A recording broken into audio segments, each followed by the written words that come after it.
j'ai enfin réussi à mettre en mots une façon simplifiée d'expliquer ce qu'est la conscience. Je vais d'abord vous demander de fermer les yeux, de toute façon l'écran sera noir, et de vous imaginer le début de la création. Fermez vos yeux donc et imaginez que vous tombez dans le coma et que vous êtes sûr et certain de ne jamais vous réveiller. Vous êtes tombé dans le coma, une pierre est tombée sur votre tête, vous vous retrouvez dans le noir absolu avec toute votre intelligence. Vous savez que vous ne mourrez jamais, vous êtes là pour l'éternité et vous commencez tout doucement, après quelques jours, à vous ennuyer. On a effacé de votre cerveau tous vos souvenirs, tout ce à quoi vous pouvez vous raccrocher. La seule chose qui vous reste, c'est votre intelligence. Imaginez-vous donc l'ennui qui commence à s'emparer de vous au fur et à mesure du temps.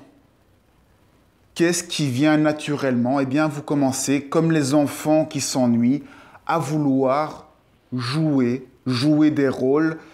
Et pour ça, pour jouer, vu que vous êtes seul dans le noir, vous allez vous imaginer, vous allez donc faire fonctionner votre imagination, utiliser votre force d'imagination pour créer une forme. Le fait de voir une forme, eh bien, vous pouvez vous identifier à cette forme.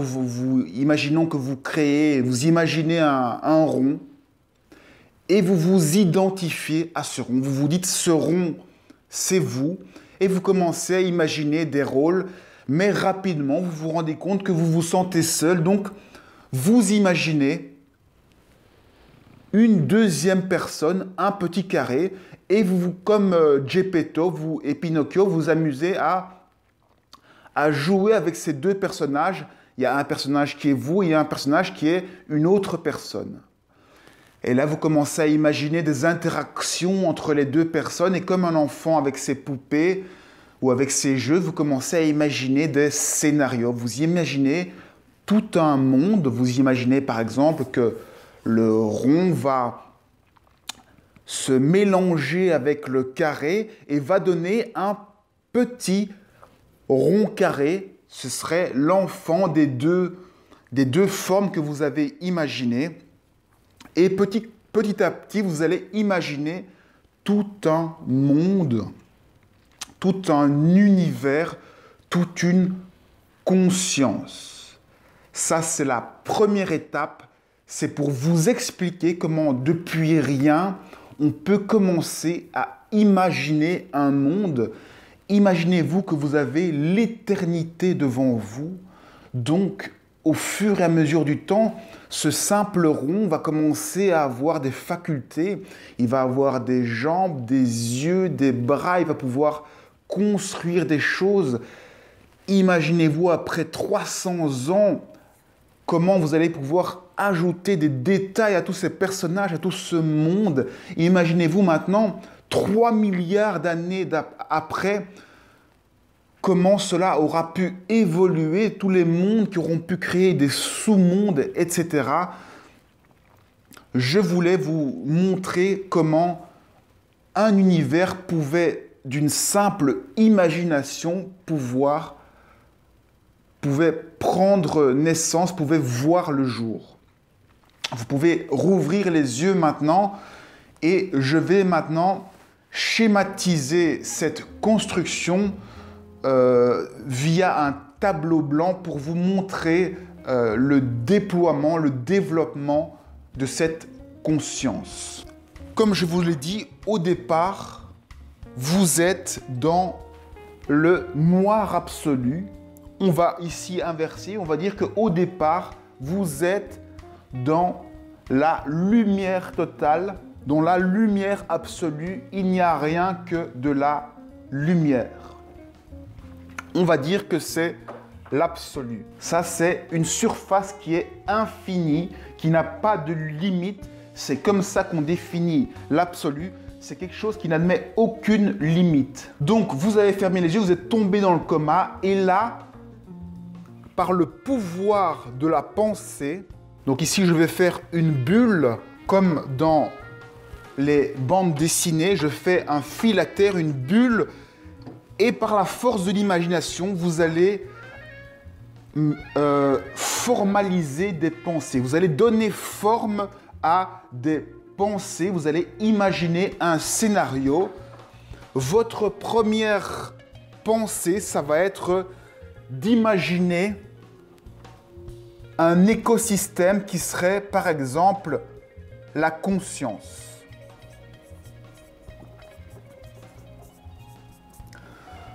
Donc, vous imaginez une conscience avec tout son écosystème, son univers.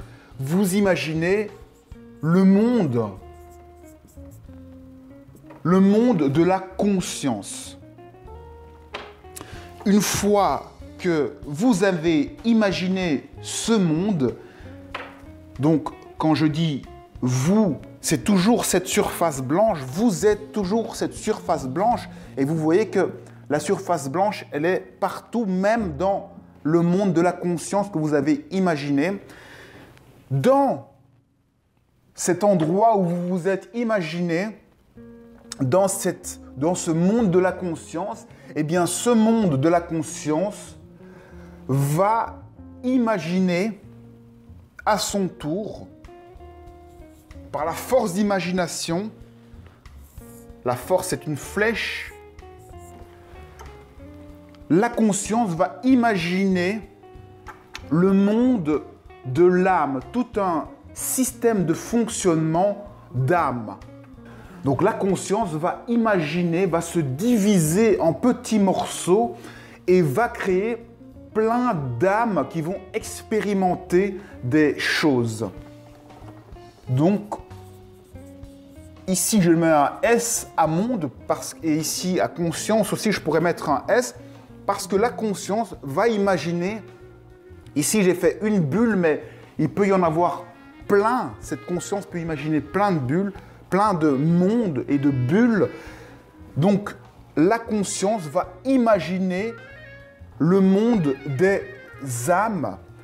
Les âmes, ce sont comme des dieux qui vont pouvoir imaginer des scénarios, des parcours de vie, des scénarios de vie à créer. Donc, dans le monde des âmes, c'est toujours nous ici. Je vais mettre un œil parce que vous êtes toujours en train de vous imaginer et d'observer ce monde que vous avez créé, que vous êtes en train de vivre et d'incarner. Incarner de plus en plus précisément. Plus on rentre dans les mondes, plus ça se densifie, plus on a de précision et de détails dans ce qui se passe. Donc, ici, on est dans le monde des âmes, et là, encore une fois, on va imaginer, par la force de l'imagination, les mondes des égos. Les égos, c'est vous, c'est ce que vous êtes fondamentalement, c'est des êtres humains purs qui vont avoir un rôle à jouer comme un DVD de jeu. Eh bien, c'est un scénario de jeu. Les âmes vont imaginer des égos qui vont déployer leur jeu, qui vont mettre en œuvre le jeu que eux ont imaginé, que les âmes ont imaginé. C'est donc à chaque fois des individus qui sont créés, donc des nations. Ici, le monde de l'ego, on imagine plein d'individualisation, Le monde des âmes, c'est aussi plein d'individualisation. Le monde de la conscience, c'est aussi plein d'individualisation. Individualisation, ça veut dire que l'absolu de départ est découpé en morceaux, il est relativisé, il est individualisé. L'absolu se divise pour pouvoir se voir. La force de l'imagination, c'est une force créatrice. Ce sont des idées qui sont générées, qui créent des mondes. Et puis, les mondes sont des filtres de l'absolu. À chaque fois, on met des croyances. Donc, imaginez-vous le petit enfant qui joue. À chaque fois, il s'imagine un monde, il met des croyances, il s'imagine que sa poupée est lui-même, il s'imagine que l'autre poupée est une autre personne. Ce sont donc des croyances. Chaque monde est circonscrit par ses croyances. Ici, il y a la croyance de la conscience. Il y a la croyance de la conscience. La conscience crée la croyance des âmes. Les âmes créent la croyance de l'ego. Donc, ces croyances sont créées par la force de l'imagination. Et le monde de l'ego imagine à son tour, par la force de l'imagination, le monde du mental. Le mental, c'est vos pensées que vous avez au quotidien. On peut aussi dire le petit moi, le personnage. L'ego, on peut dire que c'est le soi, le grand personnage. Et ainsi de suite, c'est toujours vous, mais dans une dimension plus élevée. C'est chaque fois comme des poupées russes qui s'emboîtent avec toujours l'œil qui observe et qui vit réellement la chose. Et puis toutes les constructions mentales, toutes les croyances et tous les conditionnements. Dans chaque bulle, dans chaque univers, il y a toujours les croyances, les conditionnements, on peut dire les implants qui vont faire que chaque monde va être circonscrit, limité et va pouvoir être obligé de rester dans sa bulle parce qu'on aura mis des peurs, des désirs, des croyances, des implants qui vont faire que le personnage qu'on a créé, l'individualité qu'on a créée, va rester dans le cadre qui a été imaginé pour lui. Donc ici, on est dans le monde du mental. Et là maintenant, dans le mental, c'est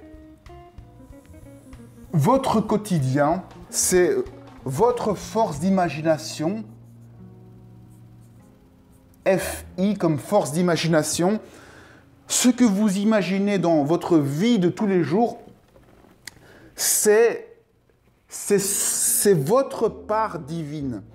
Tout ce que vous imaginez au quotidien, tout ce que vous faites dans votre vie, c'est utiliser la force d'imagination. Cette force d'imagination qui se répète ici à chaque fois, c'est une seule et même force. C'est toujours la même force. C'est une force divine. C'est un pouvoir divin que l'on a d'imaginer des choses. Et on imagine les choses. Pourquoi ? Pour les créer et les mettre en place dans la matière. Donc ici, on imagine des choses qu'on va mettre dans le monde de la matière.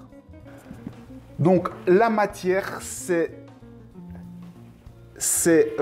la bulle qui va prendre forme, qu'on est en train de construire. Ici, l'absolu est en train de, via notre mental, de créer de la matière, de transformer de la matière pour, au final, toujours être dans son jeu de rôle, créer des choses pour jouir, se faire plaisir, s'amuser. Ici, on est dans le monde de la matière Et dans ce monde de la matière, eh bien, c'est ici à nous d'imaginer la suite qui peut y avoir avec les systèmes de jeux vidéo très évolués, avec la science qui se développe. Peu à peu, on va pouvoir mettre en boîte, dans des plus petites bulles, notre capacité de se mettre dans une réalité virtuelle et de vivre des choses encore dans une autre dimension encore plus profonde. C'est donc des dimensions qui s'emboîtent les unes dans les autres et qui sont forgées par la force de l'imagination.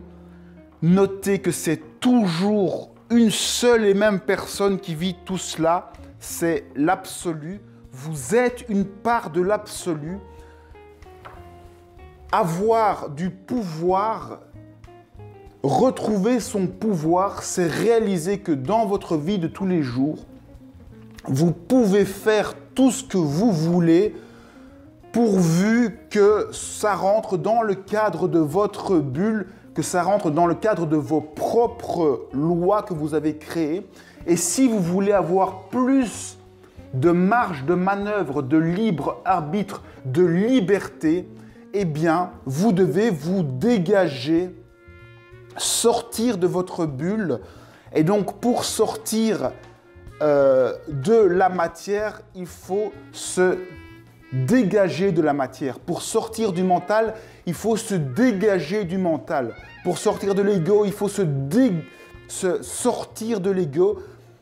Et ainsi, en se déconstruisant petit à petit de chaque forme qui a été imaginée, en réalisant que ce ne sont que des croyances, eh bien, petit à petit, vous prenez de plus en plus conscience. Chaque fois que vous arrivez à quitter une bulle, vous prenez plus conscience et vous avez plus de pouvoir pour créer d'autres mondes à l'image que vous voulez. Imagination, il y a le mot image et le mot nation. Vous créez des images et vous créez des nations. L'image, ça veut dire que c'est de la forme, et les nations, ça veut dire que ce sont des individus. Vous mettez en forme des individus qui sont un système de poupées russes. C'est chaque fois des mondes dans des mondes, des marionnettistes et des marionnettes qui jouent l'un avec l'autre et qui utilisent son imagination pour créer tout ce qu'il a envie, un monde à son image. Nous sommes donc le fruit de la force d'imagination. Lorsqu'on parle de forme pensée, on parle bien de forme. Tout ça, ce sont... Alors que ici, l'absolu, il n'y a pas de forme, non-forme. Ici, on rentre dans la forme. Donc, ce sont toutes des pensées, des formes pensées qui sont de plus en plus ciblées et qui vont dans différentes directions.